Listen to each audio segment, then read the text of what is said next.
Now I know what you may be thinking. No, I do not have a seed buying problem. These were a gift from a neighbor last year. In, I believe it was 2020, he bought some 5-gallon buckets of seeds from Baker Creek and just really didn't get around to planting as much as he thought he would. So very kindly, he shared them with us.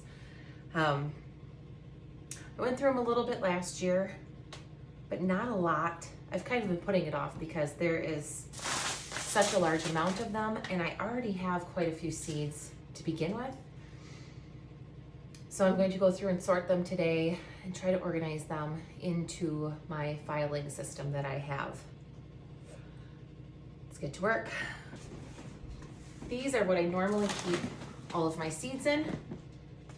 I have one for vegetables, one for flowers, one for herbs, and something else. But I have them all sorted out.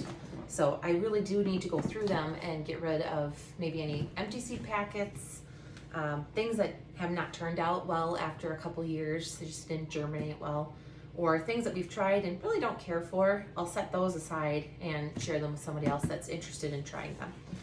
But this is going to take a while. It's almost 2 o'clock. Let's see how long this takes me to get done.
So that only took me about 13 minutes. That was a lot quicker than I thought. So now I will get my containers out and I will try to sort through and get some kind of system. I do have quite a bit of carrots and beets and oodles of onions and kohlrabi. I mean, more than we could probably ever plant in the next 10 years. So I'm also going to sort out some things that I have many multiples of, or just things I know we're not going to ever use. And then I'll pass those on to any of my other gardening friends.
I was able to get through everything.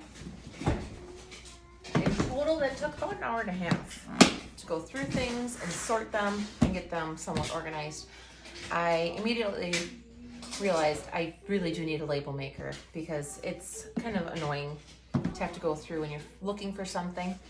That'll also help me visually organize better certain categories and get a little bit more organized, a little bit more in-depth. I have a nice stack of seeds here. I had a lot of doubles and a lot of things that I already had, so I'll be able to share these with some friends and family that garden also, neighbors probably. We have a big stack of seeds that we've saved from various pumpkins over the past few years. Some really fun and interesting pumpkins, some that were shared with us from friends that didn't have animals to feed pumpkins to, so we took some seeds out of there and saved those. So that's gonna be really fun. We plan to have a really big pumpkin patch this coming year. I'm excited to get my label maker. It should be here tomorrow, I think. There was a really great Amazon deal. I think it was $14. So we'll see how well that performs. It has pretty good reviews, and I'm excited to get these all labeled. We do have one of these is probably a little bit less than halfway full. So now I know better of what I do need to order for this year. I want to order some more sunflower seeds, and I want to work on having a better herb garden, because that is something I've always struggled with and something that is definitely lacking in my garden. I do have a green stalk, a vertical planter that really works great for things like herbs. So I'm going to try to fill that up this year and work on having more medicinal type things at our disposal. But other than that, it's a pretty good start. I feel better about getting seeds started this next week and getting my little greenhouse set up in the house with some grow lights and getting our garden going for 2024. So I will update again soon, and let me know what you guys are growing this year, what you recommend, what you think we should steer clear of. Just give us some opinions down below. But thanks for stopping by.